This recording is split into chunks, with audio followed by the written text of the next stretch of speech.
All right, I just have two more questions, and one of them, the first one, is just going on, getting your ideas on upcoming fights. You know, your elite level coach, you've done so much. Last one I want to talk about, John Jones versus Stipe Miocic. That's another huge fight everybody's looking for. It's the GOAT versus the heavyweight GOAT.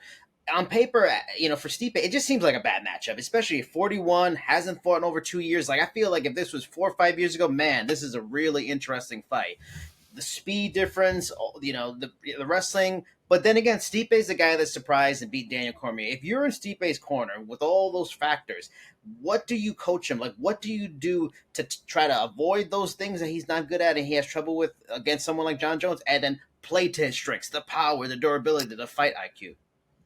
It's such a hard match to really look at because both guys have been inactive for so long. And then when John came back, he had that performance versus Cyril Gane, and Cyril Gane just totally gave it to him. So we don't know what John Jones looks like at heavyweight. Yeah.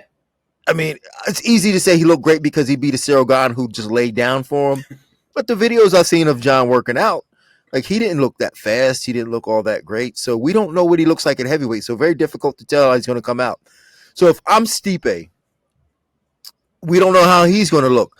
But speaking of Anthony Lionheart Smith yesterday, he said if you spend 5 minutes with Stipe, you're going to think he's going to win this fight. He said because there's something about Stipe. He's not going to be intimidated by John. And, he is his own man. Like, he doesn't have to fight. He likes to fight. So, like, there's a lot of things going in there for Stipe. But if I'm Stipe, I'm going out there and using movement and speed and trying to turn this into a boxing match with John, because John doesn't box that great. Like, he doesn't have the greatest hands. Stipe might hit a little harder. And, John's got great defense, got an underrated chin, and he's dangerous. Like, he's going to elbow you in the face. He does a lot of different things, but we don't know how much speed he has at heavyweight. We don't know. Stipe is a natural heavyweight, and Stipe was a natural, like, speedy heavyweight where he moved like a light heavyweight.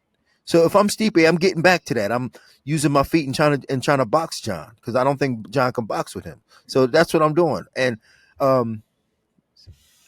just don't know if at 41 years old he can keep that up for 25 minutes.